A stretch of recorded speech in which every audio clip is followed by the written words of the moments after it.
हरि ओम अंतरायतिमिरोपशान्तये शान्तपावनम् अचिन्त्यवैभवम् तन्नरं वपुषि कुञ्जरं मुखे मन्महे किमपि तुन्दिलं महः। गुरुर्ब्रह्मा गुरुर्विष्णुः गुरुर्देवो महेश्वरः गुरुः साक्षात् परं ब्रह्म तस्मै श्रीगुरवे नमः। ईश्वरो गुरुरात्मेति मूर्तिभेदविभागिने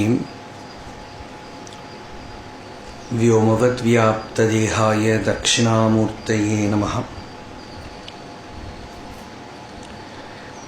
यस्यान्तन्नादिमध्यं न हि करचरणं नामगोत्रं न सूत्रं नो जातिर्नैव वर्णा न भवति पुरुषो नानपुंसं न च स्त्री नाकारं नो विकारं न हि जनिमरणं नास्ति पुण्यं न पापं तत्त्वं नो तत्त्वमेकं सहजसमरसं सद्गुरुं तं नमामि। सदाशिवसमारम्भां शङ्कराचार्यमध्यमाम्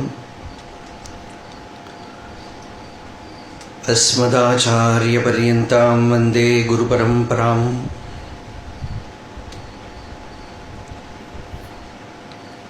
मौनव्याख्या प्रकटितपरब्रह्मतत्त्वं युवानं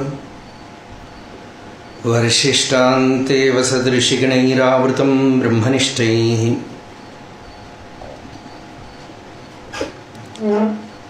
आचार्येन्द्रं करकलितचिन्मुद्रमानन्दरूपं स्वात्मा रामं मुदितवदनं दक्षिणामूर्तिमीडे वेदान्तार्थविभासकाय यतये शान्ताय सन्न्यासिने नानावादिनगेन्द्रसङ्घपवये योगीन्द्रवन्द्याय च मोहध्वान्तदिवाकराय भगवत्पादाभिधां बिभ्रते तस्मै भाष्यकृते नमोऽस्तु सततं पूर्णाय बोधात्मने अपारसच्चित्सुखवारिराशेः यस्योर्मिमात्रं भुवनं समस्तं गुहाहितं तं रमणं गभीरं चिन्ताविहीनं हृदि चिन्तयामि। देहं मृण्मयवज्जडात्मकमहं बुद्धिर्न तस्यास्त्यतो नाहं तत्तदभावसुप्तिसमये सिद्धात्मसद्भावतः कोऽहं भावयुतः कुतो वरधिया दृष्ट्वात्मनिष्ठात्मनां सोऽहं स्फूर्तिदया अरुणाचलशिवः पूर्णो विभाति स्वयं। करुणापूर्णसुधाब्धे कबलितघनविश्वरूप किरणावल्या अरुणाचलपरमात्मन् अरुणो भवचित्तकञ्जसुविकासाय त्वयि अरुणाचल सर्वं भूत्वा स्थित्वा प्रलीनमेतच्छित्रं हृद्यहमित्यात्मतया नृत्यसि भोः ते वदन्ति हृदयं नाम अहमिति कुत आयातीत्यन्विष्यान्तः प्रविष्टयात्यमलधिया अवगम्य स्वं रूपं शाम्यत्यरुणाचलत्वयि नदीवाब्धौ त्यक्त्वा विषयं बाह्यं रुद्धप्राणेन रुद्धमनसान्तस्त्वां ध्यायन् पश्यति योगी दीधितिम् अरुणाचलत्वयि महीयं ते त्वय्यर्पितमनसा त्वां पश्यन् सर्वं तवाकृतितया सततं भजते अनन्यप्रीत्या स जयत्यरुणाचलत्वयि सुखे मग्नः।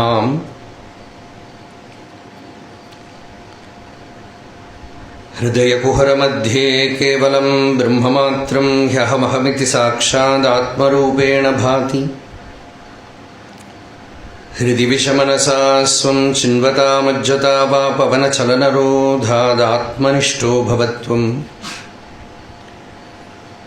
यस्माज्जातं जगत्सर्वं यस्मिन्नेव प्रलीयते येनेदं धार्यते चैव तस्मै ज्ञानात्मने नमः। प्रज्ञानां शुप्रदानैः स्थिरचरनिकरव्यापिभिर्व्याप्य लोकान् भुक्त्वा भोगान् स्तविष्टान् पुनरपि धिषणोद्भासितान् कामजन्यान् पीत्वा सर्वान् विशेषान् स्वपिति मधुरभुङ् मायया भोजयन्नः मायासङ्ख्यातुरीयं परम् अमृतम् अजं ब्रह्म यत्तन्नतोऽस्मि।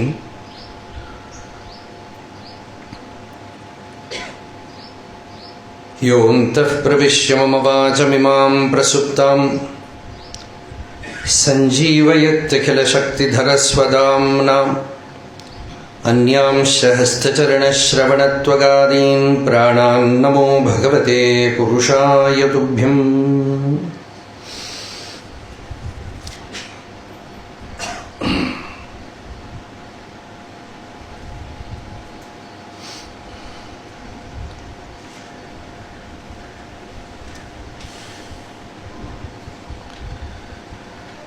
அறிவருகிரியன அமர்த்தரும் அம்மா அதிசயம் இதன் செயல் அறிவரிதார்க்கும் அறிவரு சிறுவயதது முதல் அருணாச்சலம் மிக பெரிதென அறிவினிலங்க அருகிலன் அதன் பொருள் அது திருவண்ணாமலை என ஒருவரால் அறிவுறப் பெற்றும் அறிவினை மருளுருத் தருகினில் ஈர்க்க அருகுரும் அமையமிதச்சலமாக் கண்டேன்.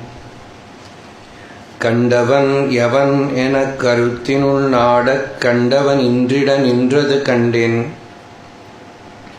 கண்டனன் என்றிட கருத்தெழவில்லை கண்டிலன் என்றிடக் கருத்தெழுமாறன். விண்டிது விளக்கிடு விரலுருவோனார் விண்டிலை பண்டு நீ விளக்கினை என்றால் விண்டிடாதுன் நிலை விளக்கிட என்றே விண்டலமச்சலமா விளங்கிட நின்றாய்.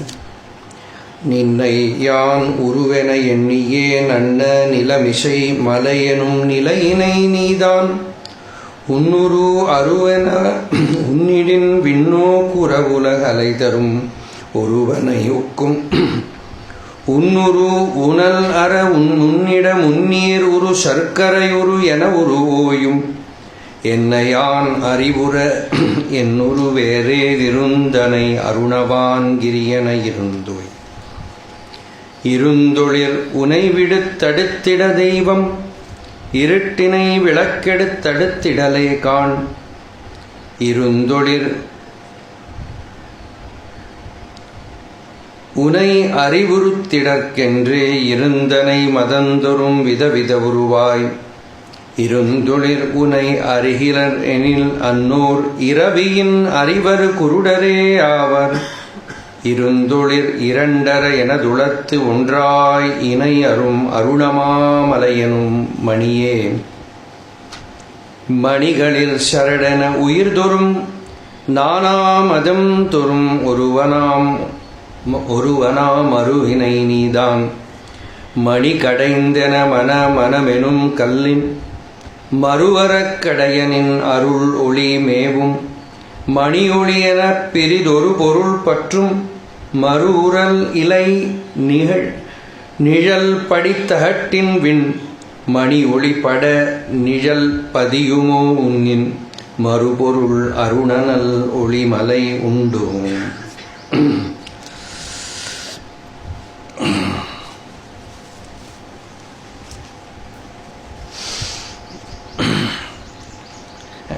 The best that I can do is just read the songs.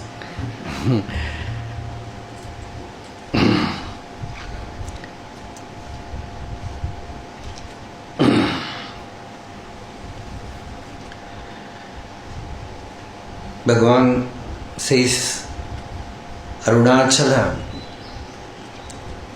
in his bhakti hymns, he calls the Atma the Swarupa, the self, as Arunachala.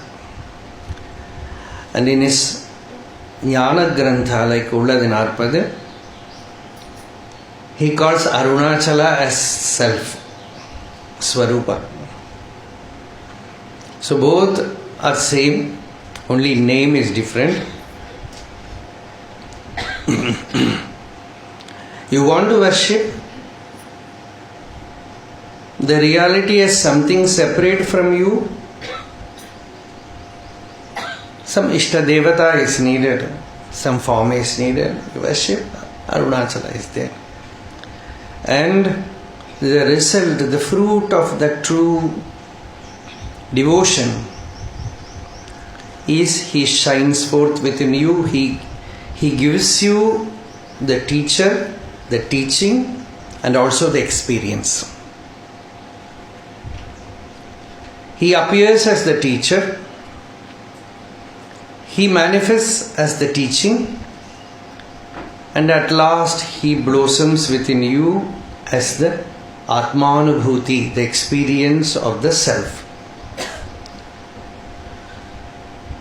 And of course, the self experience, the Anubhava of the Atma,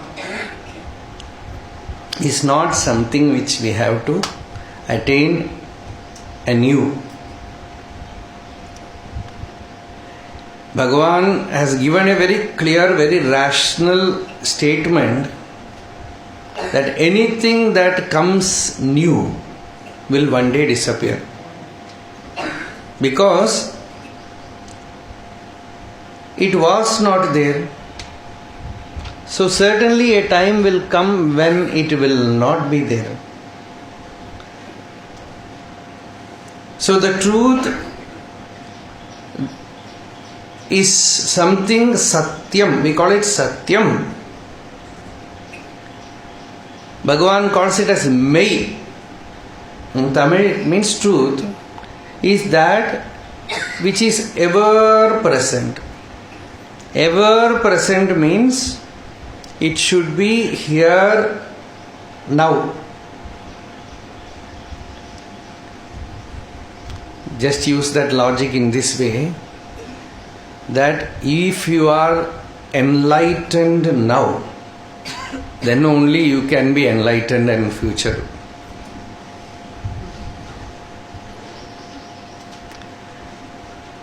Actually, there is no enlightenment. Because the very nature of the self, Bhagavan here says, is light. And who is going to get enlightened? It is Prakasham. It is Irundu Olir. Irandu Ara Ulathu Ondrai. That existence, effulgence has already happened to you. As your own I am, as I. It is ever shining forth. It needs no other light. Just as a lamp needs no other lamp. We call it in Sanskrit Hinopama. It's a very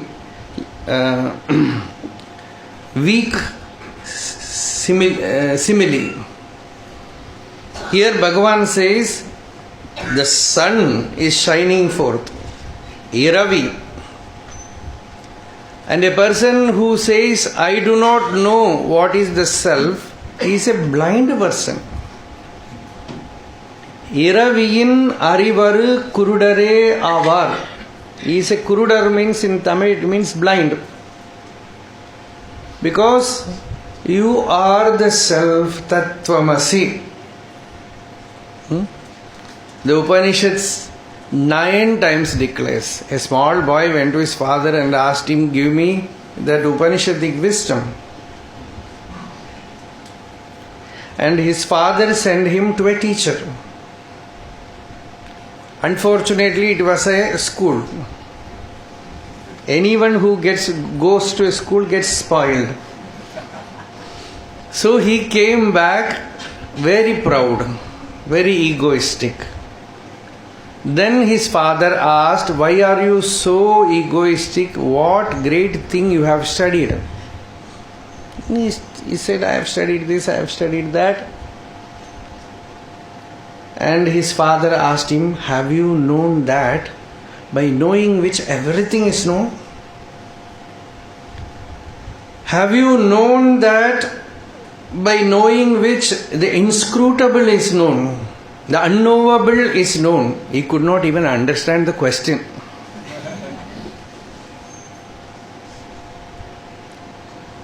Then he fell flat as did a namaskara to his father, Uddalaka, and said, "Father, you should teach me." Suddenly he recognized that his guru is already there in his own home, while he went to some distant place to learn. Sometimes it happens like that. You will be having a great master with you. The greatest of the book will be waiting in your home. You will never open it till grace comes to you. Yoga Vasishta, there is a beautiful verse which says, till the grace of Shiva comes to you, you will not open a Vedanta Grantha. And you will not pay reverence to a Jnani even if he is there in your own house. Yavanna anugrahas sakshat jayate parameshwarat tavanna sadgurum kasyit sat shastram vapi no labet. You will neither get a Sadguru, you will neither get a Shastra. An authentic Shastra or Guru, even if he is there, you will not pay attention. So now the grace has come. Shvetaketu did namaskara to his father and he said, "Teach me." He has learned the method of by-hearting, getting everything rote. So you repeat, I will repeat. Then his father said, "That kind of learning won't do. You go and bring me a small seed." So he went, took a small seed, a banyan seed, and his father said, "Break it." And he broke it. What do you find there? Small grains. Then he said, "Break that also." Then he broke that also. What do you see there? "I cannot see anything." "Oh Shvetaketu, you say that there is nothing there. From that this huge tree has come. And that is the self, that is you. Sa Atma Tattvamasi Shvetaketu. Oh Shvetaketu, you are that Atma, you are the self. Thus slowly taking him 9 times. Tattvamasi, Tattvamasi, Tattvamasi. You are Brahman. And at last that boy woke up. So this is the sagely tradition. You have to recognize what you are carrying in your own heart for eternity. The Guru can only just tell you it is there. That is what Bhagavan says. The Guru will be going on telling it is there, it is there. The disciple will be going on asking where. The Guru says what you are seeking has already happened to you. It is your real nature. Find out who is this I, what is this I. Your body undergoes change, childhood, youth, old age. You take a photo of yourself, an album, when you were only 4 years old, 5 years old, and you take the photo and show it to your grandchild. See, can you find who this is? And that child says it is a baby, a boy or a girl. And this old person says, this is me. Why? The body has changed. Yes. The mind has also changed. Yes. But I have not changed. This is what is called that pratyabhijna. The changeless principle is always held. Although the body undergoes change, the mind undergoes change. This is a simple, we call it anugraha yukti. It is blessed reasoning. It is not the usual reasoning which will trap you.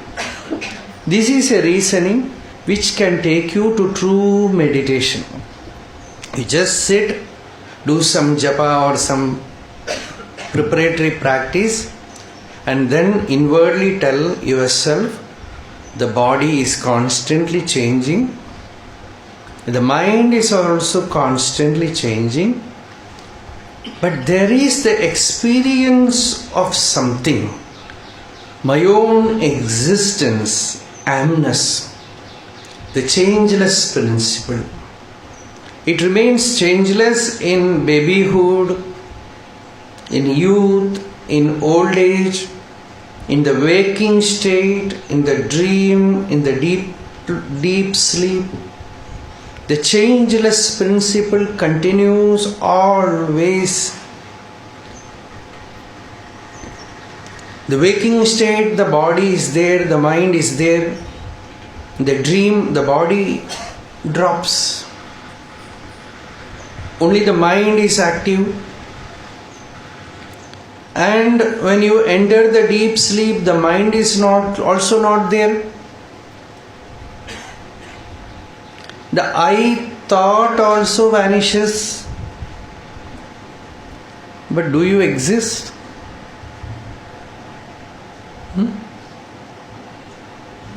Do you exist? You exist. So you are not the I thought.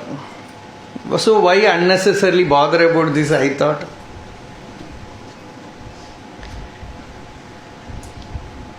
Bhagavan never said we should have the death experience. He had a death experience. But he never recommended it for anyone. He but constantly held the mirror of deep sleep state. It is something which everyone is having every day.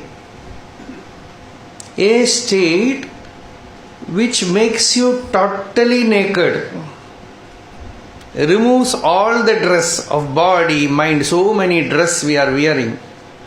The Vedas say 5 dresses. I don't know whether even in very cold country they wear 5. Annamaya, Pranamaya, Manomaya, Vijnanamaya, Anandamaya. Annamaya means material, matter, flesh. And prana is in between the mind and body, the vitality, the energy plane. And go deeper, it is mind. Go deeper, it is intelligence. Go deeper, a bliss manifests, disappears, a limited form of bliss. And you transcend that also, then you know you are free of all the limitations. So these are the 5 vestures. In Ramanacharanatirtha, Bhagavan says, Shira Yadit, removing all these coverings, Nirvanamai Shait, make me Nirvana. You have to meditate on Ramanacharanatirtha.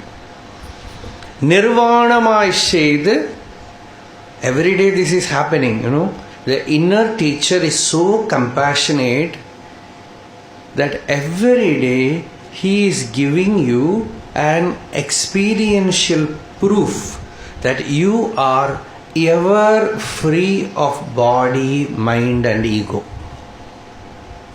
You are not doing anything. No meditation, no special practice. Every day the inner being is giving you the state where he is telling you why unnecessarily you are suffering, you are bodiless, you are mindless, you are egoless. But still, we forget. The moment we wake up, we forget. That is why Bhagavan gave a small technique. He said, try to wake up consciously. Every day try to observe the state in between the deep sleep and waking. That very rarely it occurs to us. Someday you want to wake up early by 5 o'clock and you have kept the timepiece near you. And you go to sleep and wake up suddenly in the night. Oh, it is already time. Then you look at the timepiece, it is only 2 o'clock. You feel such joy. 3 more hours. Just go back. That joy, that is jnanam actually. Because you are choosing a state where you are not attaining anything. Have you ever observed that few moments of joy? A simple glimpse where inwardly you choose that state where you are going to lose everything. This is Vedanta Vichara. This is Vedanta Vichara. Vedanta Vichara means you are observing something which already have. Then it will be eternal. Anything new, it will go. The inner teacher is perfect. He is giving the teaching. The outer teacher can only help you to recognize that inner stream.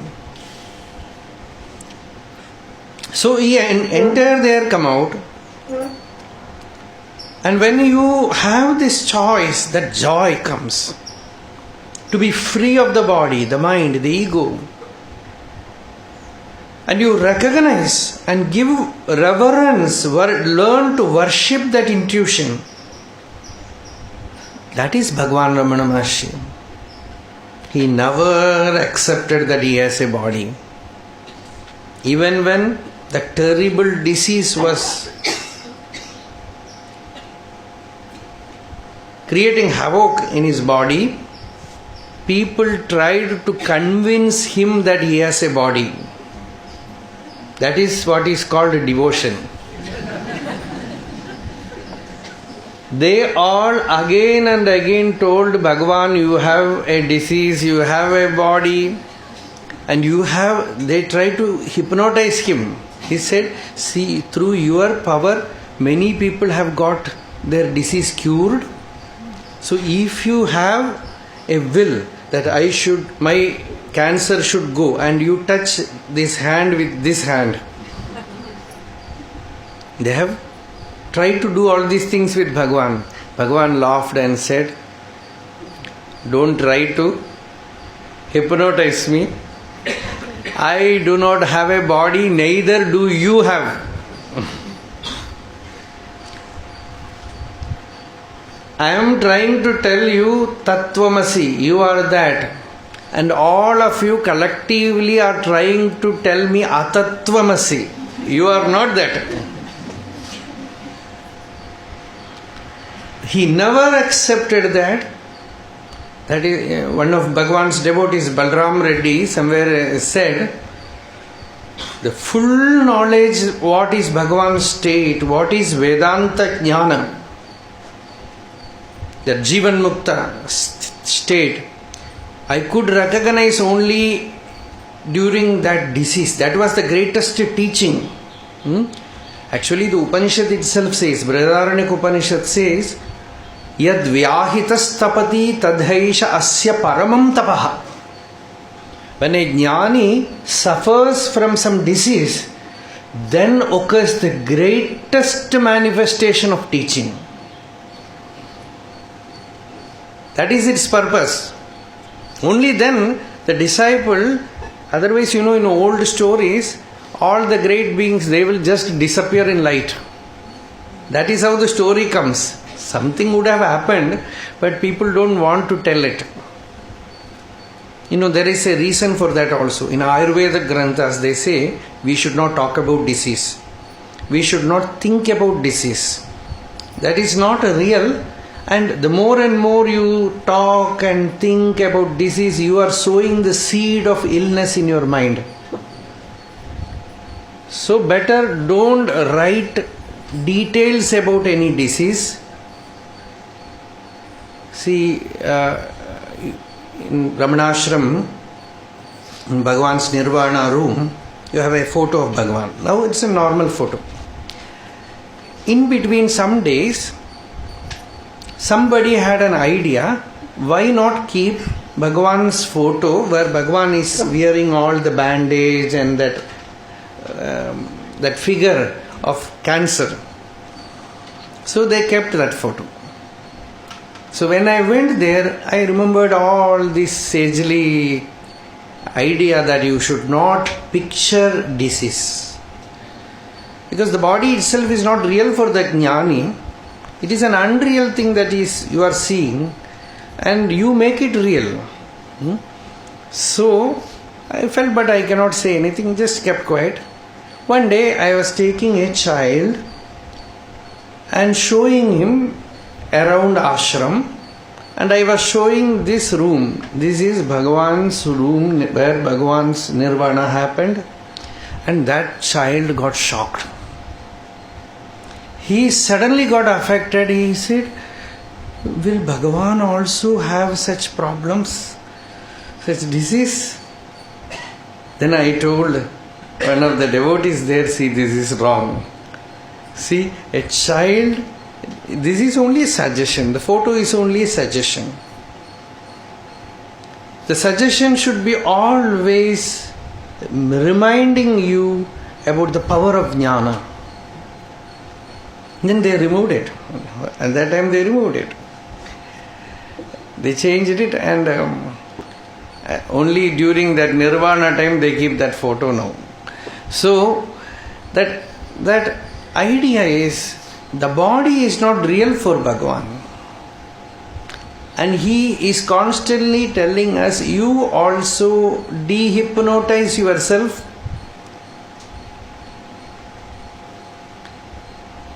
There is an anecdote about Swami Vivekananda. When he was talking somewhere in America, he was telling, you are Brahman, you are the pure self, immortal self. One girl stood up and she asked, sir, you are trying to hypnotize us. And he said, no, my dear child, you are already hypnotized. I am only trying to wake you up, dehypnotize you. So this is all removing the hypnosis, removing the avidya, we call it avidya, ignorance, where by constantly listening, contemplating on the teaching, you have the clear idea that the body never has the experience of I. If the hand is amputated, the hand never feels I.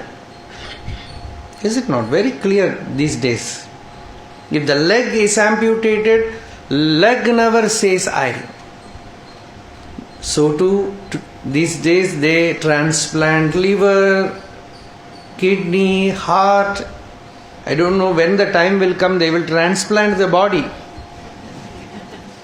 But the I remains changeless. The I, in fact, in an indirect way, our medical science is telling us the body is not the I. So these are all reasonings. For experience, now Bhagavan says this is outward meditation where you remove the body. Inwardly, your whole focus must stay in the I am. As it happened in the death experience of Bhagavan, where he said, the body will die, it will be burnt, but I feel the full force of the personality within. And this is the dance of Arunachala within as Nataraja. Dancing Shiva is something which is experienced in the heart as aham, aham, I. Bhagavan calls it as spurti. 3 words Bhagavan use: aham vritti, aham spurti, aham bodha. That aham vritti is I thought. That is the first step of sadhana. It is the basic sadhana. When you get angry, when someone insults you, when you feel depressed, when you feel stressed, you have to hold on this question: who is affected? Always you will not be successful. You need some part of your mind free from all these problems. Then only you can ask this question: who is affected? Who is affected? Bhagavan, sometimes he uses this process in a mysterious way. One person sincerely asked Bhagavan how to do who am I. Bhagavan did not answer.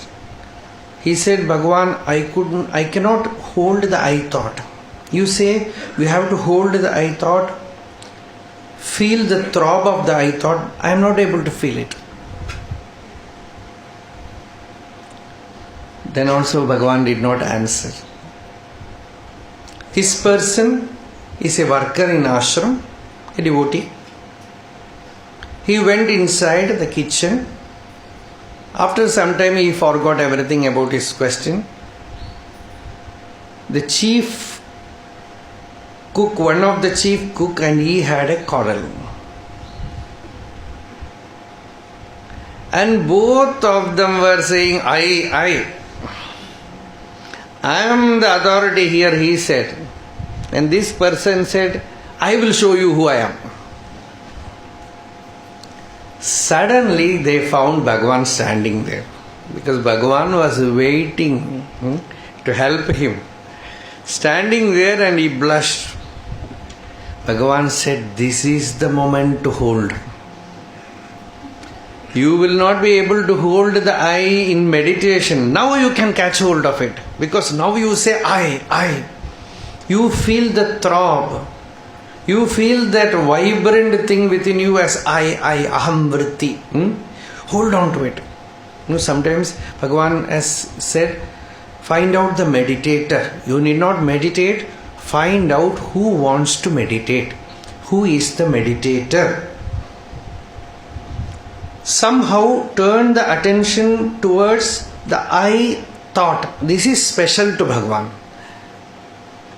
That I am, that existence, effulgence, that is your real nature, is common in Vedanta. Bhagavan has a special method of upasana, Hridaya Vidya. That is given here as aham vritti, I thought. Bhagavan said that thought is not like other thoughts. See, please give much importance to this, because this is the only thing special about Bhagavan. Bhagavan said, there are many thoughts in mind, but I thought is like the thread in a cloth. Every other thought is made of I thought. Without I thought, no other thought is possible. And if the I thought subsides, there is no mind.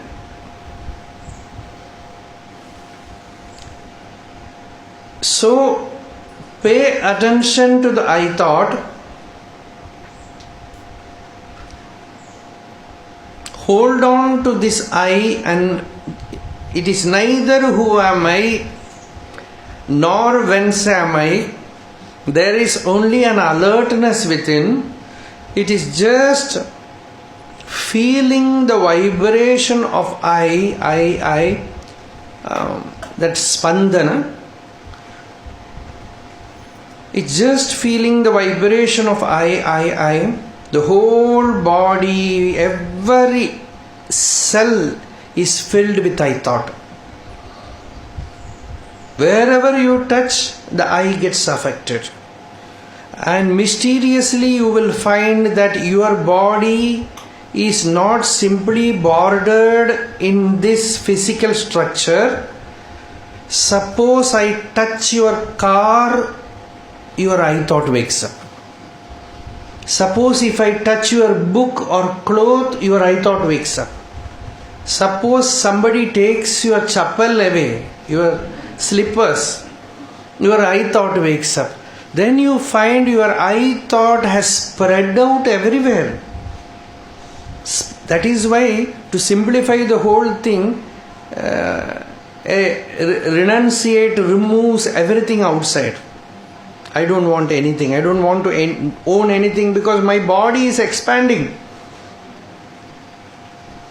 My body has expanded to the bank deposit, religion, caste, country, many places. Somebody is playing cricket and here you get tensed because your body has extended to the television. So the problem is samsara. We say samsara means from the center a river of suffering moves out and spreads out. This is samsara. So how to remove that? You cannot, first of all, outwardly renounce. That is very good. That is a great tapas. The Upanishad says it is making a research. What is tapas? And at last the Upanishad said, Nyasa esham tapasam atiriktamahu. Sannyasa is the greatest tapas. Renunciation is the greatest tapas.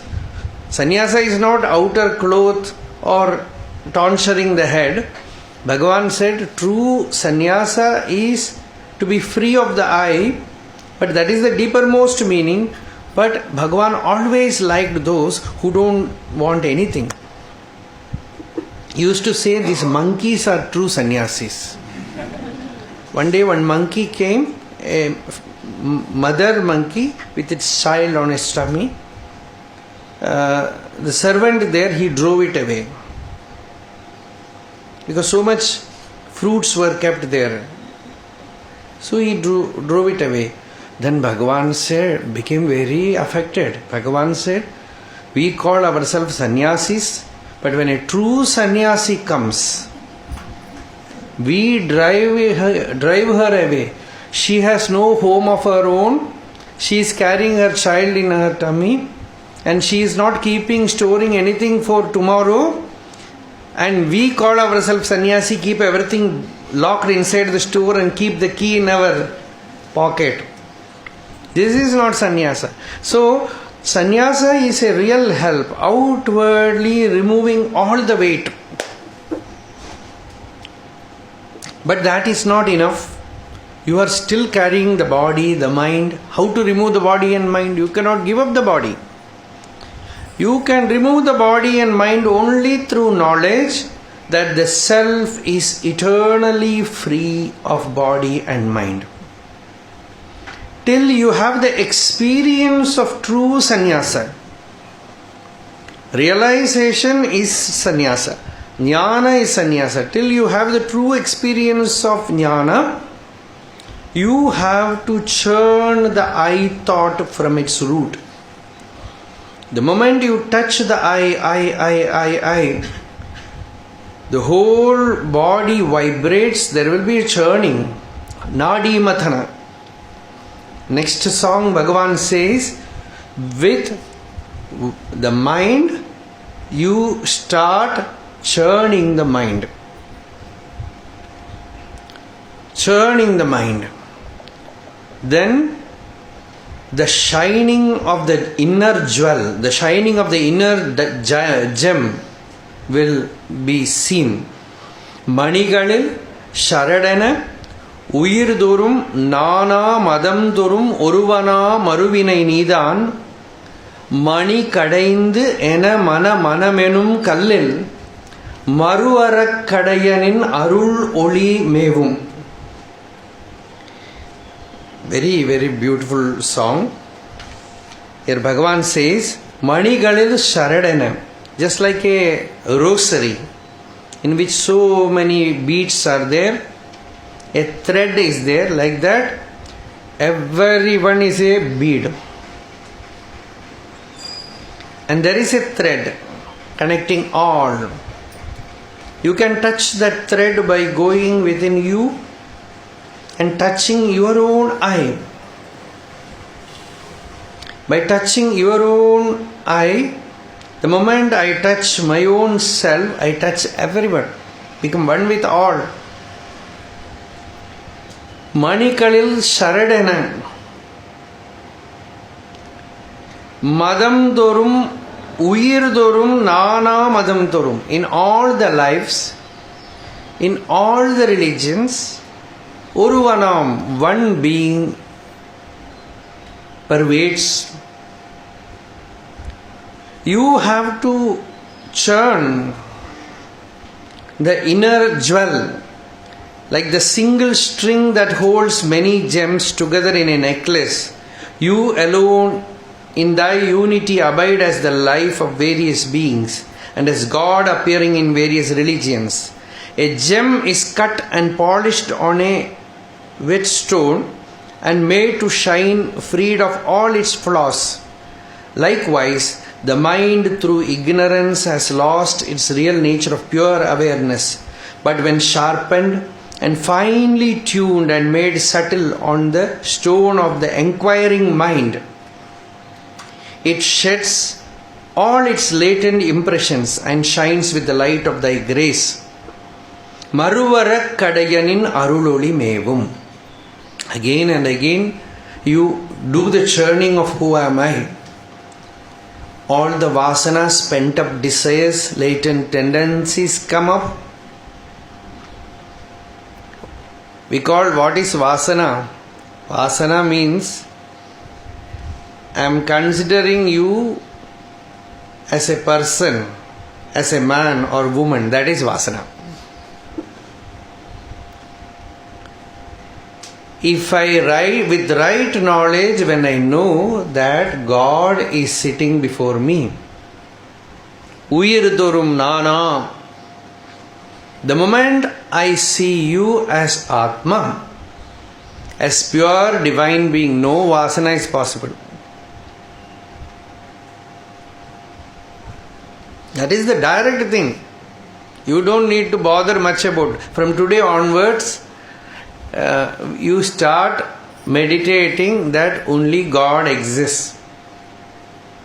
You feel attracted to some person, you inwardly tell yourself it is Ishvara, it is God, it is Atma, it is Arunachala Ashtakam. If you feel averse to someone, somebody is giving you trouble, then also take him inside and tell yourself the outer body is not the person. It is that Atmavastu, that Ishvara, Shiva is there inside. Slowly remove attachment and aversion. Then the mind will remain quiet. And you have to take this practice to such a height that without thinking you feel that Ishvara is before me. It becomes real to you than anything else. Then no more vasana. This is what the churning means. With the mind, you tell there is no mind. And the mystery is the mind will disappear. It is the mind which is telling you there is a mind. If the mind tells there is no mind, mind will not be there. Mind is the self. Self has manifested as ego, as mind, as intellect, as body, as various names and forms, everything.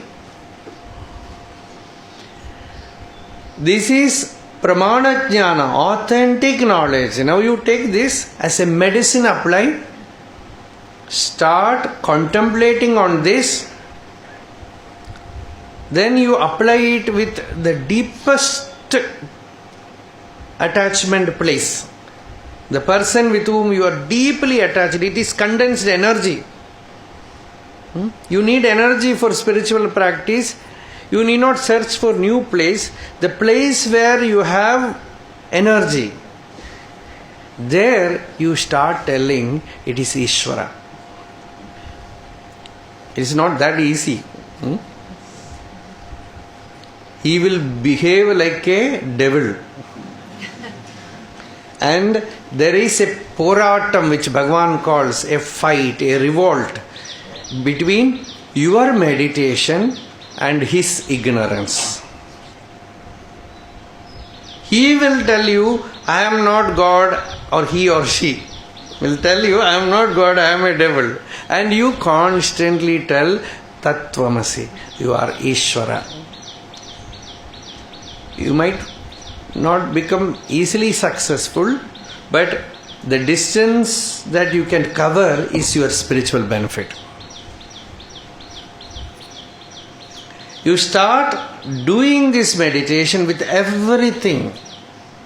For some people this will be successful. Ultimately you have to take to this sadhana. With open eyes you say, Ekameva advitiyam nehananasti kinchana. The Upanishad says one truth alone exists, there is no second. Nothing else exists. The moment you accept the second thing, ignorance comes, vasana comes. The mind will get disturbed. Thoughts will happen. You don't need thinking for yourself. The moment second person comes, thought comes. Attachment or aversion. If neither attachment is there nor aversion is there, there is calmness, prasada, prasannata, shanti. Why not try this? This is what Bhagavan says, manam manamenum kallil maruvara. Till the ignorance goes, start doing this alchemy. This is real alchemy. Making gold from crude things. It's a very profound thing. You have crude things like attachment, aversion, and it is energy. It is pure energy. When you become angry, anger is also an energy. When you are tremendously attached, it is an energy. Narada says in Bhagavatam, a person who hates God, he will get liberated. A person who becomes jealous of God, he will get liberated. A person who fights with God, he will get liberated. A person who fears God, he will get liberated. Of course, a person who loves God will certainly get liberated. But the person who is indifferent to God, nobody can rescue him. Because no connection is there. No link is there. So the secret of this is some kind of energy has to operate. And you need not make the energy operate. Energy is already operating in samsara. This is the first teaching of Krishna when he was born. He was born inside the jail, the prison. There he tells his father and mother, he says, you can, I don't want to tell you, give up all attachments. That teaching has miserably failed. Now I am giving you a new teaching. Have all attachments, all involvements, but have constant satsanga, which will remind you that the person or thing to which you are attached is Brahman. Yuvam mam putra bhavena brahma bhavena cha asakrit chintayantau krita snehau yasyete madgatim param. On one side you have love, sneha, attachment. That you need not put effort because that is your swabhava, your prakriti, your nature, your vasana. That is your prarabdha. Nobody can get attached to everybody. Nobody can be free of complete attachment. You will be attached to some person due to some mysterious previous connection. Utilize that. When that energy is there, add to it this teaching that chintayantau. There it is effort. Attachment is natural. What you add to it is God. The thought that it is Atma, it is Ishvara, it is Brahman. Will it work? It will not work. In the beginning it will not work. It will not work. Asakrit, asakrit, asakrit. Bhagavan says constantly, churning. And that contemplation becomes a power. It becomes a siddhi inside you that the moment the attachment comes, that very moment this also will arise and tell you it is Brahman. It is not the body, it is not the mind, it is not the ego, it is Ishvara. And slowly that will overpower this. Till it overpowers this weakness, you will fall. Till that jnana gains density more than your vasana, attachment, asana will have more weight.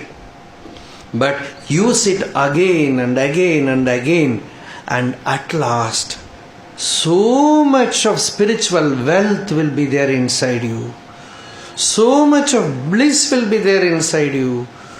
With the knowledge that it is divine.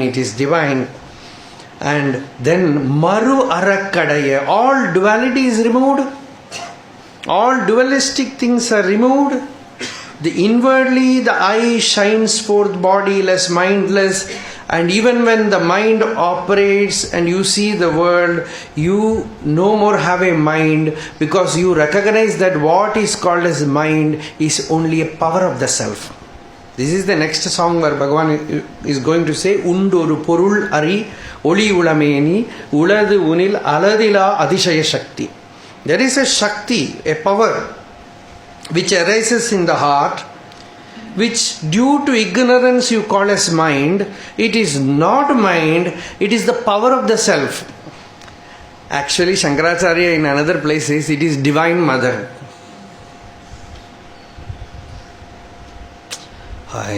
My mind is terrible, Swami. How can we call divine? Yes, Divine Mother is also terrible. She is Kali.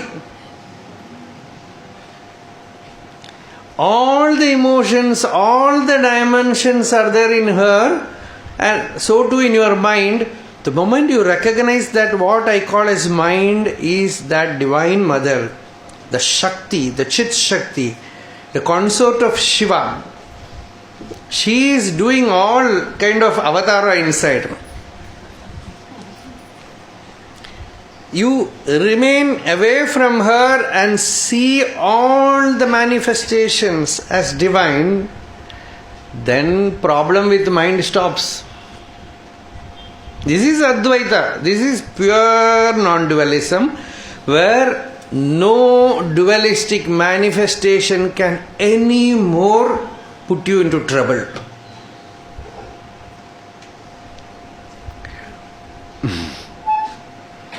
All that which is the two is removed. The second one is removed. Maru Arakadaya. The mind is constantly kept in contemplation till the ignorance is removed, duality is removed, body is removed, mind is removed. One of Bhagavan's devotees used to say, Bhagavan always carried a broomstick with which he removed the body, the mind, ego, everything. Kootital. You have to it is not, accept it is not one day job. It is all these imaginary things. Yesterday itself I told you, come to Tiruvannamalai, go back as Ramana Maharshi. It is not possible. Be grateful, at least you could hear this. At least Bhagavan has chosen me to get this knowledge. Be grateful. That is the first step. Then you will slowly get a little more. Whatever. You have to be humble there also. You should tell yourself, for my state, I am able to get this much. That is His kripa, grace. If you have that bhakti, a little bit of jnana, you are able to chant 5 minutes His nama, you will feel joyful. Today I am blessed. Like that, at least when you are listening, you feel Advaita. You are free. After that next moment, samsara comes. Who is bothered? Let it come. Again and again, we will have another session. One devotee used to say, Swami, I don't want to easily get out of this because I can again listen. There was one Vaishnava Bhakta, a great Acharya. He had many disciples. Many of them, they listened to him, God taught him, he will be teaching them, they will learn and go. There was one disciple, he stayed with the teacher for 22 years. But even simple verses from Bhagavata or Ramayana, he will make mistakes. Nothing will go inside. So all other disciples used to make fun of him. So one day the teacher felt very bad. He's a very devoted person. He will serve everybody. And while listening the stories of Bhagavan, he will sit and with joy he will say, all love. He will sometimes jump. Sometimes he will hit the next person with joy. But if you ask later on something, he will say nothing. The Guru loved him very much. One day the Guru asked, you were with me for 22 years, have learnt nothing. At least tell me, what have you learnt? He said, with so much bhakti, he said, Swami, I have learnt one thing. You should be speaking like this, I should sit and listen like this. The moment you say, I have finished, then I will go. I don't want anything. See, this is freedom. This is freedom. You have a little bit you get, you feel joyful. Bhakti, Ananda. So that element also you should have many, you should have like many tools. Like that you should have many spiritual tools in your pocket. Whenever you feel depressed, people who come to Tiruvannamalai, they suddenly become depressed because they could not get realization. They sit under every tree, nothing happens. All the full moon day, nothing happens. Close the door, try to have death experience, nothing happens.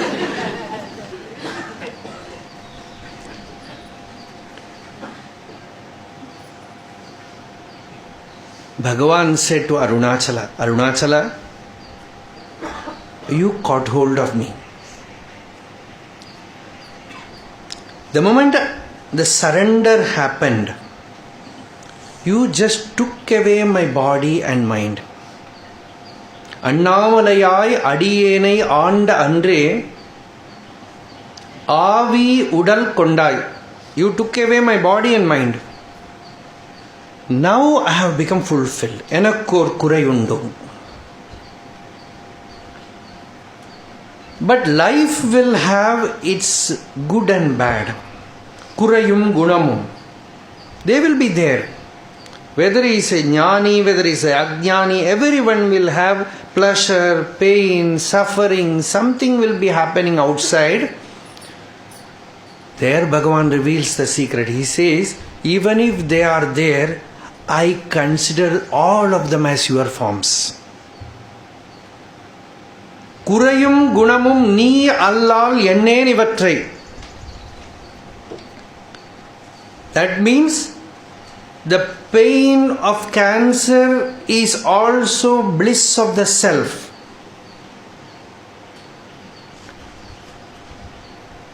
We think bliss of the self means something pleasure, something like pleasure. Even pain is ecstasy. Even suffering is taken as that Advaita Bhava, it's all Atma, just like the ocean manifests as waves, as bubbles, as iceberg, as many things. Even the creatures in the ocean are also made of water. All the moving and unmoving are made of water. Like that one Chit Vastu, that pure consciousness as manifested as all outer forms, as the body, as the mind, as pure Sattva Guna meditativeness, as sometimes as disturbance, and sometimes as depression, sometimes as dullness. Whatever may happen, clouds come and go, darkness come and go, dust come and go, smoke comes and goes. The sky, the space remains untarnished,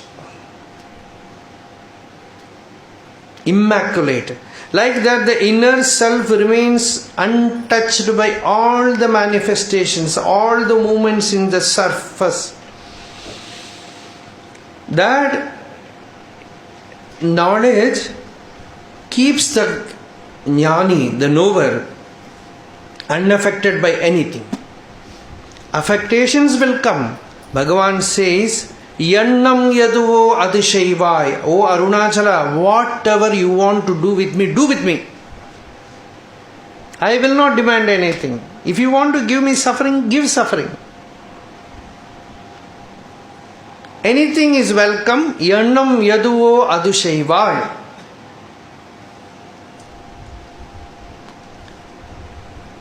This is, here Bhagavan says, till the complete dualistic feeling is removed, always you have that conflictless knowledge of non-duality. You have to do the churning inside, the contemplation inside. And once all the duality is removed, no more shadows. There is a symbolic statement, mystical language, where say, an enlightened being, there will not be any shadow.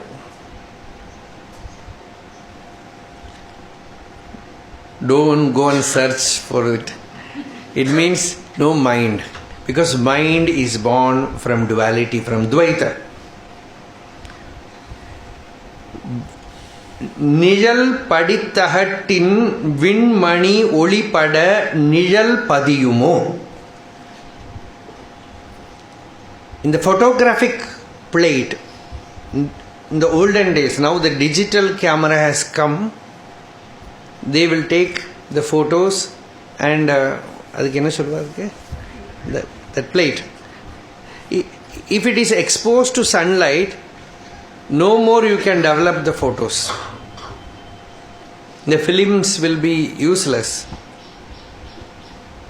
Like that, when the mind is completely exposed to the blazing light of the self, the vasanas all will become lifeless. No more can the ignorance give trouble to the knower. Hence Bhagavan asks here, Nijal Padiyumo. No more shadow can, impressions can happen there. Arunanal Olimalai Unnin Maru Porul Undo. The whole teaching is condensed here. Here Bhagavan asks, O Arunachala, does anything exist other than you? Bhagavan will not give answer, he will only ask question everywhere. Maru Porul Undo. Arunachala, the auspicious hill of light. Apart from you, is there anything else? Anyone else? Can you live with this teaching? This is Advaita. Just take this. First, it is just a statement that no one exists other than Arunachala. Nothing exists other than the truth, the self. This looks like a philosophy. If anything you feel as existing, remove it by this knowledge. Then it becomes yoga. Jnana becomes yoga.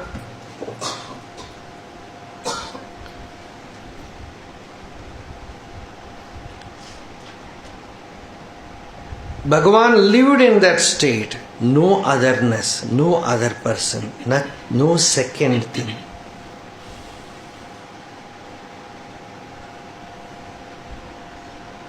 Hence he was always in solitude. In Ashtavakra Gita, Ashtavakra says, the Janaka says, the great king was Advaiti. He was called Videha, the bodiless one. He was a ruler, an emperor, and he was called as bodiless one. And Janaka, the king, he says, even though I am sitting in the assembly, Rajya Sabha, court, where so many people are there, even here I feel as if I am in the midst of a forest. Aho jana samuhepi na dvaitam pashyato mama aranyamiva samvrittam kvaratim karavanyaham. Though I am in the jana samuha, amidst all the people, Nadvaitam, no duality. And my inner state is as if I am in the center of a deep, rejuvenating silence of a forest. Aranyamiva samvrittam. So nowhere I am attached to anything.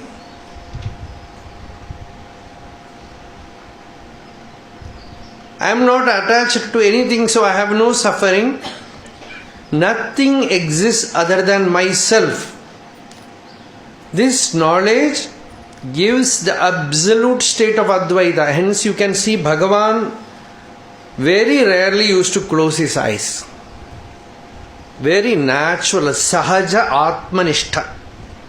Very natural abidance in the self, moving about with everyone 24 hours available, considering a king, a monk, the cow, peacock, monkey, everything as self.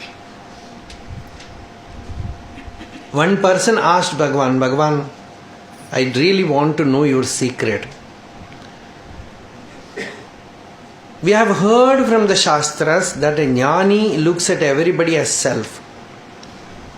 I want to know what Bhagavan is seeing.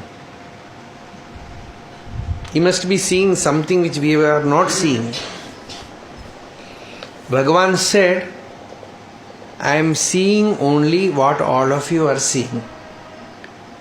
But you are seeing much more than me. I am seeing only what exists.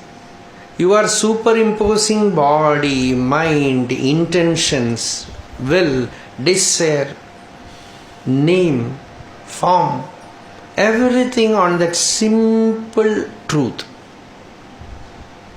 The truth is so simple. Bhagavan used to sometimes remark, telling people, you can read it in the talks, sometimes spontaneously says, the truth is so simple. To make it known, so many books are written, so many teachings, so many complex techniques and methods. Oh, Maya. He said, this is Maya. What else? The most simplest thing you call very difficult. The most simplest thing is to remain as yourself. You don't need to do anything. Chumma iru. Bhagavan said, be still, keep quiet. And what is in you is God. You need not make God. You need not become God. You need not attain God. You have to remove the ignorance that God is something, somewhere, somebody. You have to give up the name God also. Just the presence within, which is alive, which is ever a flame inside as aham, aham, aham. It is Brahman, it is Ishvara, it is Arunachala. And once you hold to it, nothing exists. Maru porul undo. This you have to live. Maru porul undo.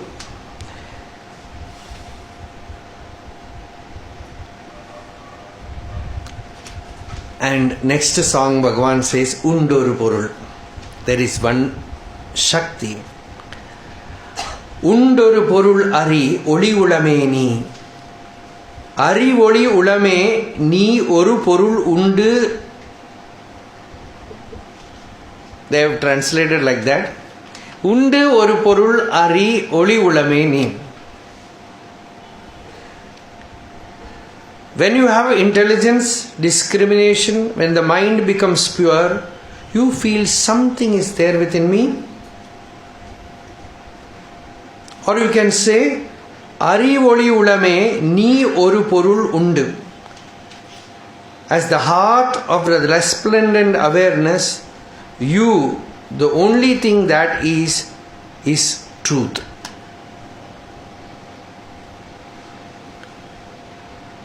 Unil aladila adishaya shakti uladu. In you exists infinite power. Nindru arivode, from which, with the light of awareness, is very complex, this song. I'll just go through it. The mind, the vasanas are moving about. Informally, I don't know many Westerners who have recently born would have ever seen that, but we not developed like many of the Western countries. In our villages, this film projector will be there. Old people would have seen it very much. Now the television has come, so it is not that much visible. Bhagavan is using that example. In our villages, 1980s, there will be no television. Only after 1990, this television thing started happening. So in some farmland, paddy field, they will bring this projector. One wheel will be there, a film will be there, and there will be a lens, and light will be focused. A stream of light will go through the film. Through the lens, it will projected and seen in the screen. In between, it will get cut. But people will be excited to see that, because nothing like that has been seen.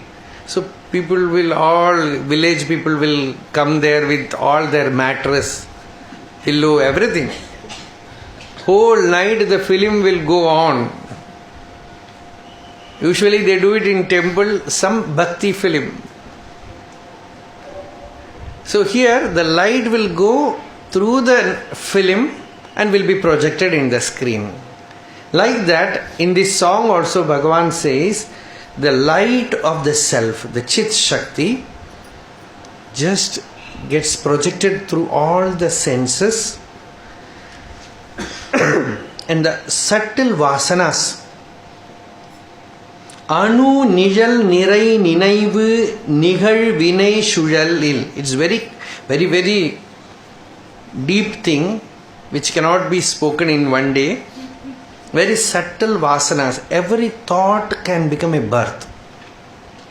The more meditative you become, you will find that each thought is a birth. Each self-image just shooting from the heart takes a birth, lives for a moment, for a few seconds. It lives a life and goes and dies. And if you identify with any of this shooting star, that will become one lifetime. You need not go in search for rebirth after the death of this body. In profound meditative state, you can see innumerable births happening inside. Every single self-image, every dream stream, the moment you identify, you will find that the consciousness has taken an avatar. It takes a form, suffers or enjoys for a lifetime and disappears. This sport, this leela is constantly happening inside. More you stay there, you will find that sparks after sparks come from the heart, just shoots out into the sky, takes a birth, lives, and you cannot even call it as death, it just vanishes there. And then you find this is suffering. This kind of so many births, I have to put a stop to it. No more self-image, no more identifying with any emotion or thought or anything. No more ninaivu thoughts, no more shadows, the dream. Nindridu niyalpada nihararul kundre Nindrida sendrida ninavida. Nindrida sendrida ninavida. Nindrida means cease. It's a deep sleep. Sendrida means it's a waking state you can call. Ninavida is the dream. This waking state, dream state, deep sleep state. Somewhere there is a pralaya. A stoppage, a deluge. Again it continues. This complex phenomenon is happening, but you know that nothing happens. Only one Atma exists. Atma ivedam sarvam idam sarvam yadayam Atma. Whatever is beheld is only the Atman, the self. Only when the I thought arises, every other thought will arise. When the I thought no more arises, nothing arises. Indru aham enum ninaivu enil pira ondrum indru. Aduvarai pira ninaivelil ar kerkondru. Aham udidalam edu ena ullarndu. Ulatta vishurinoru kuda inidar kobe. Indru aham puram iru vinai iral janmam. Inbu tunbu irul oli enum kanavidaya mandraham achalama nadamidum aruna mala enum yalai arum arul oli kadale. It's all very profound songs, we do not have time. Bhagavan says, when the thoughts arises, ask to whom the thoughts arise. And the answer will be to me, the I. And inquire, what is this I? the I will merge in the heart. பிற நினைவெழில் ஆர்க்கு ஏற்கு அகம் உதிதலம் எது என ஒன்று உள் ஆழ்ந்து. When you go deep within, the I thought will merge there, and what exists is the self, and that self alone exists. Once you are convinced of this Advaita Jnana, no more you carry any speciality towards anyone. Always you live in that non-dual state. You are the real monarch. Sovereign throne of the heart is reached. You have become the Chakravarti.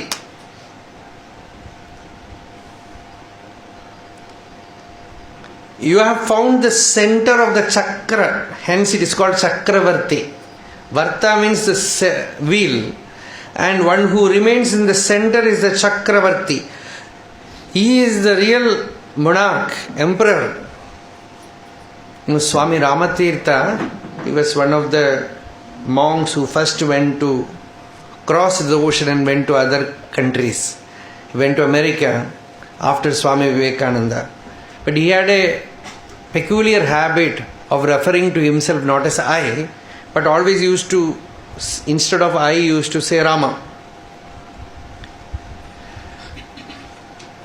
And people, devotees, they understood.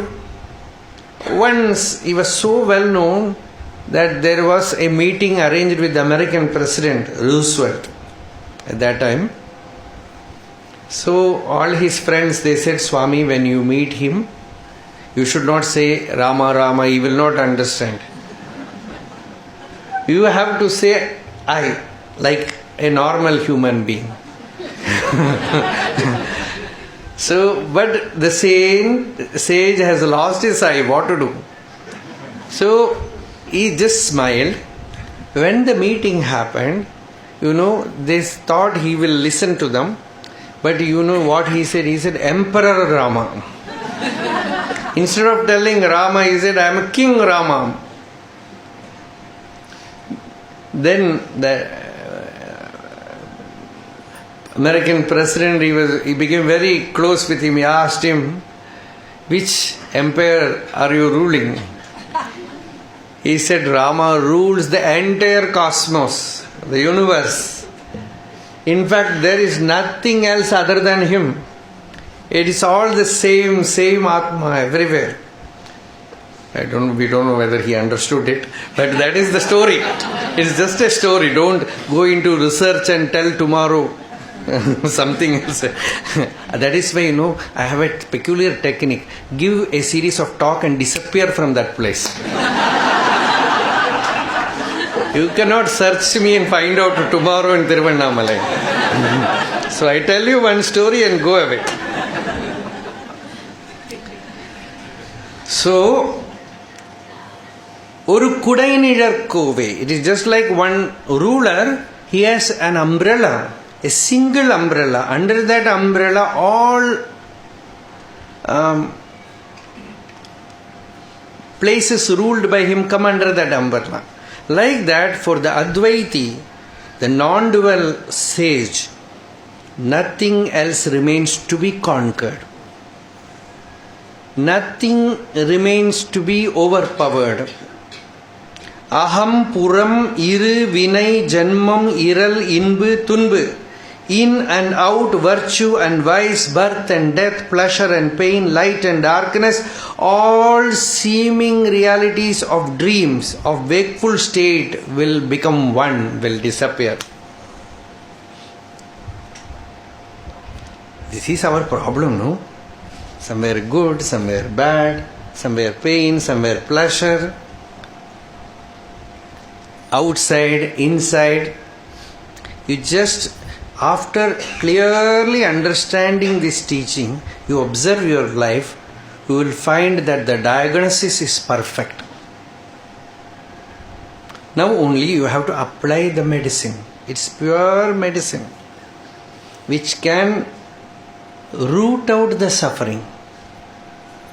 That is why Aksharamanmalai Bhagavan said, Arunachala, you root out the suffering, root out the ego. Veru Arupai. Aksharamanmalai begins with Veru Arupai. Veru means root and ends with Veru Ara. That Veru means separation, the other. Only when the other is removed, the root will go. Or you can say, the sign of complete cessation of ignorance is the other is no more there. If ignorance is there, other will be there. If ignorance is removed, nothing exists other than Arunachala. Irul oli enum kanavu indru idaya mandraham. In the inner mandraham means mandiram, the temple, the sacred spot in the heart. In the hall of dance of the heart, Achalama nadamidum. Oh. No. Bhagavan says, Arunachala, you dance without any movement.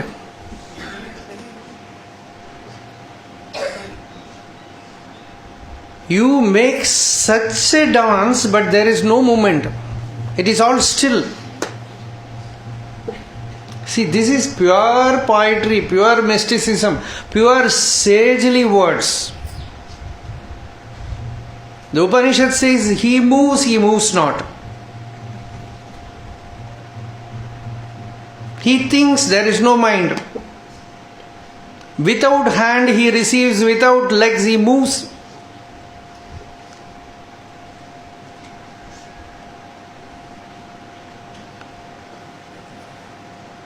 So here Bhagavan says, Achalama nadamidum arunama malayanum yelai arum, boundless, borderless, radiant ocean of limitless grace.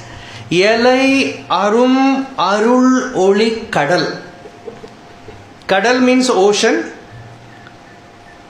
Oli means light. Arul means grace.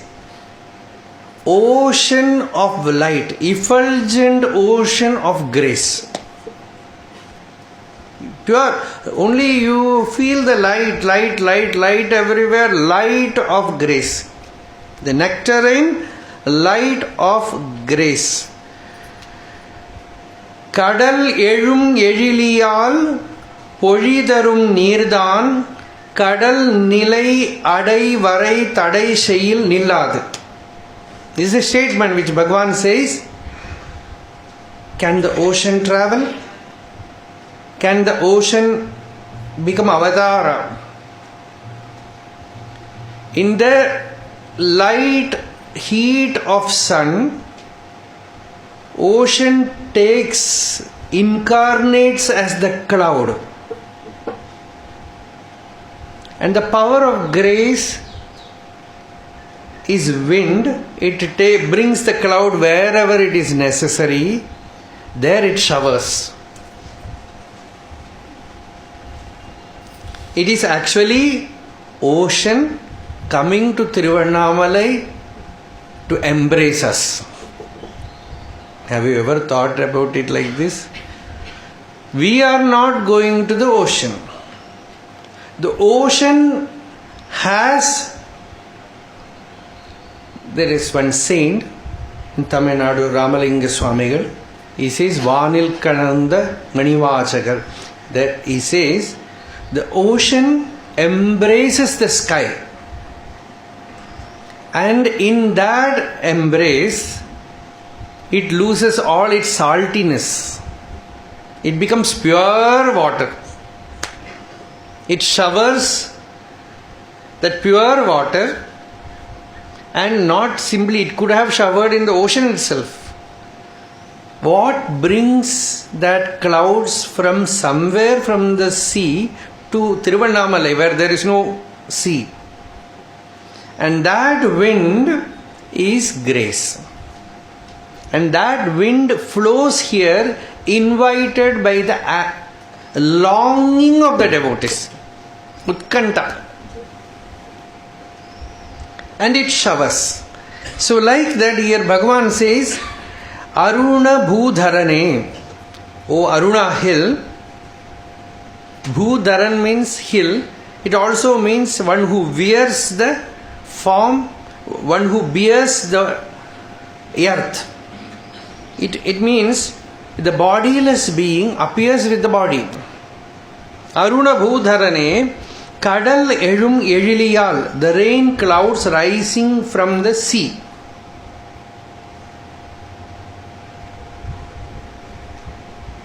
Eliliyal, Politharum Nirdan, the water falling in the mountain top as rain, flows as rivers. It will not stop till it reaches back the ocean. Like that is our spiritual search also. Nobody can stop. Spiritual life is not something which we have started. It is like the river flowing from the mountain top towards the ocean. Kadal Elum Eliliyal Eliliyal Politharum Nirdan, Kadal Nilai Adai Varai Tadai Sheyil Nilladu. Tamil தான் வாசிக்கணும், இங்கிலீஷில் வாசிச்சா அப்பப்போ விட்டு போய்டலாம். அதுவா நான் பழையது. கடல் எழும் எழிலியால் பொழிதரும் நீர்தான், கடல் நிலை அடைவரை தடை செய்யின் நில்லாது. உடல் உயிர், the body and mind, or the body and life, உனில் எழும், it arises from you, உனை உருவரையில், till it attains you, உரு பல வழிகளில் உழலினும், it goes from birth to birth and takes various forms, goes through various pleasures and pain, உழலினும், wandering about, நில்லாது, it will not stop. இடவெளி அலையினும் நிலையிலை புல்லுக்கு, இட நிலம் அல்லது இலை வருவழி செல்ல.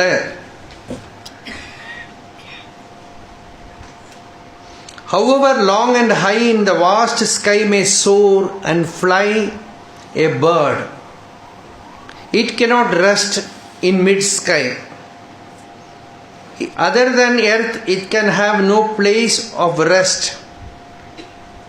It has to come to the earth to rest.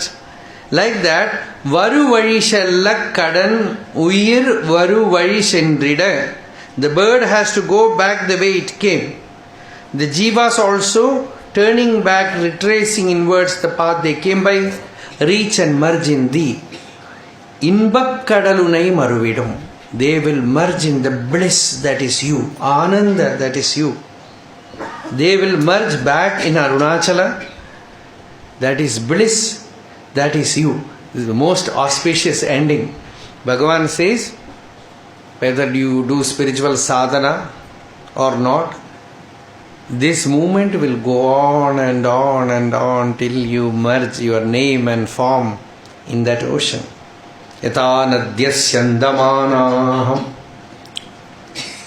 samudre astam gachanti namarupe vihaya tatha vidwan namarupad vimuktaha parat param purusham upaiti divyam. The Upanishad says, like all the rivers, they go and merge in the ocean, losing their names and forms. Like that, everyone will attain that state. But you have chosen, we have chosen to strive, to attain. And there is joy in that. We like to strive. We like to do sadhana. We call it bhava sharira. In our bhava sharira, we consider ourselves as sadhaka, devotee. Some name must be given. So better take the sport of this devotion.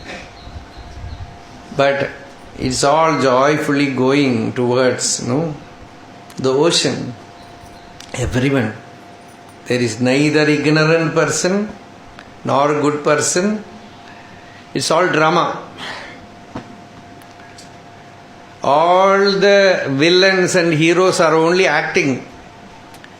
It is Ishvara sporting as if it is worldly life. Vyasa, the great sage, gives out this statement that there is no samsara. He says, Lokavad, like samsara, like worldly life, it appears, but Leela Kaivalyam, Lokavattu Leela Kaivalyam, it looks like as if people are struggling, or suffering, or enjoying. It is all mere sport because there is no duality. Kaivalyam, only oneness is there. It is Leela, it is sport. It is delightful sport for Ishvara. Somebody said it is sport for him, but I am suffering. And he said, Bhagavan, I am suffering. Then Bhagavan asked, tell me who is this I?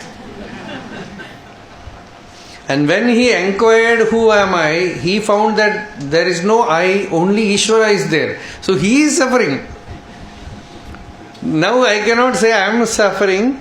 Even the suffering is done by him only. See, this Advaita is the grand culmination of getting this intellect. Shvaisharadi sati vishuddha buddhihi, that pure intelligence, dhunoti mayam guna samprasutam, it just wipes out maya. It ultimately tells you no creation, no dissolution, no striver, no liberated, na nirodho, na cha utpattihi, na baddho, na cha sadhakaha, na mumukshur, na vaimuktaha. Ityesha paramarthata. This is Bhagavan's ultimate teaching. Bhagavan has confirmed this many times, quoting this verse. Only one non-dual bliss exists. If you are fortunate enough, done lot of tapas in your last birth, the moment you listen to this, you will get that knowledge. No question of even who am I. Neither who will exist, nor I will exist, nor I am will exist. Only one whole Purnavastu. If you have devotion, faith, this is simple. It is finished the moment you listen to the teacher over. When I am seeing her, I am reminded about Maharashtra devotees. So many devotees came, they have their first batch of devotees, 4 children. Nivrtinath, Jnaneshwar, Sopanadev, Muktabai. Their father, his name was Vittal Pant. He was a very deep, sincere sadhaka. He wanted to attain jnana. But destiny was, the man inside the house had a dream in which Lord came and said, a Brahmin is sleeping outside. Your daughter is of marriageable life. Yes, give her to him. And that Brahmachari, he also had a dream to receive that girl, and he got married. They will have all enlightened children. Many years passed, nothing happened. And one day he felt tremendous dispassion. He left the home and went to Kashi. Took sannyas. He became a monk. And of course the Guru will ask, do you have a family? How did you come? All these responsibilities there with the master. So Ramananda was the Guru. He asked, do you have a family? Have you finished all your debts? He said, everything is over. He did not speak much. But after some days, the Guru was going for a pilgrimage. The destiny was such that he went to the village where this Vittal Pant was living, and his wife was still waiting there that one day he will come back.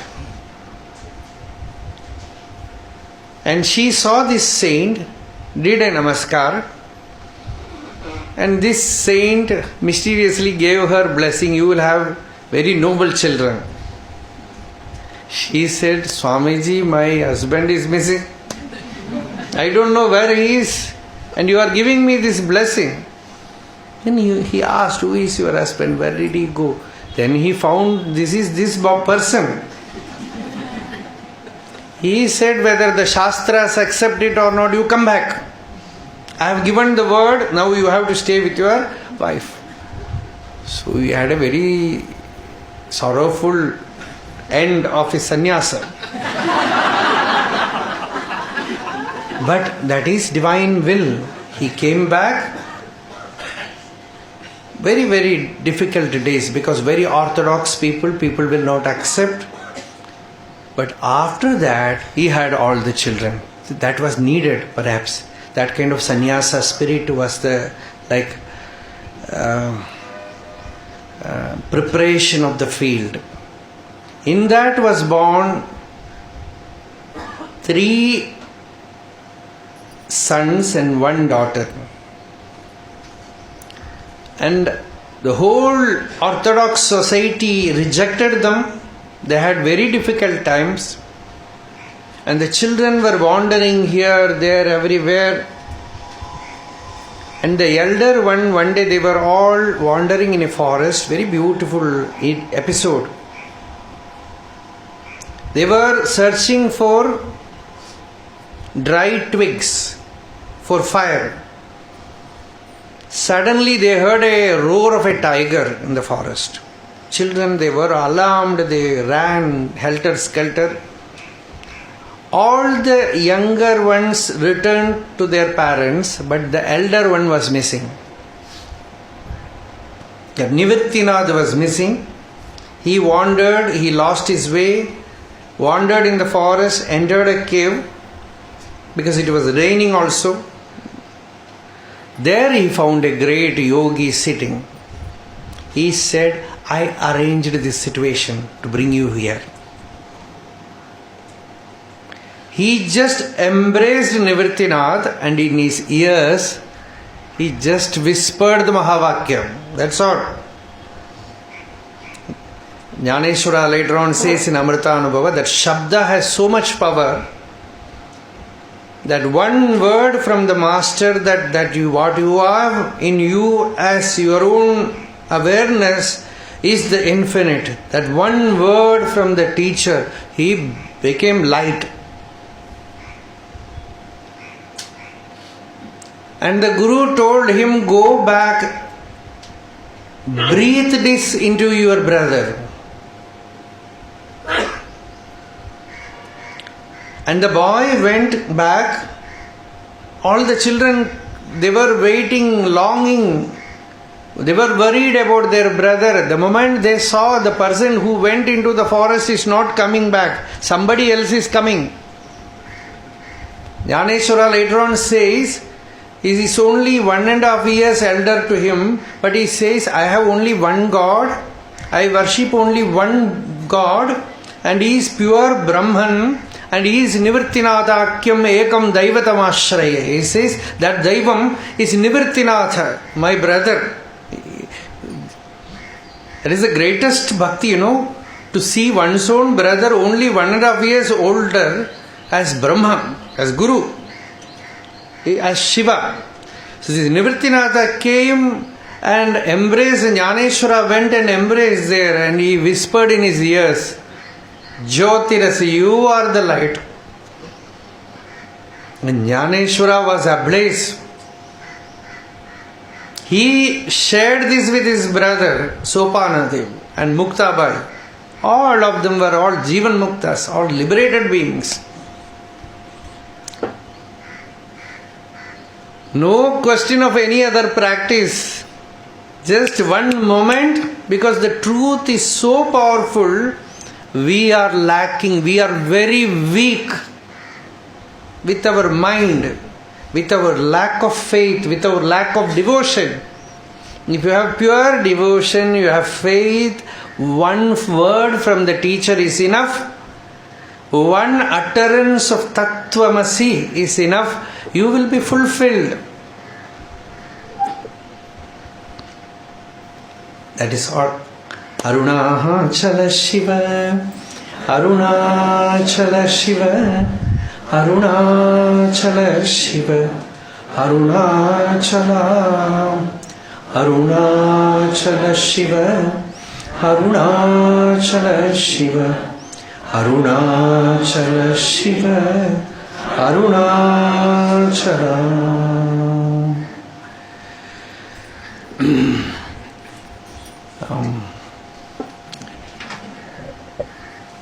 We are really blessed to have these 3 days satsang here, to see Arunachala in all these forms. And somehow we just touched all the verses in Arunachala Ashtakam. You can go and read the verses, you will remember whatever was said here.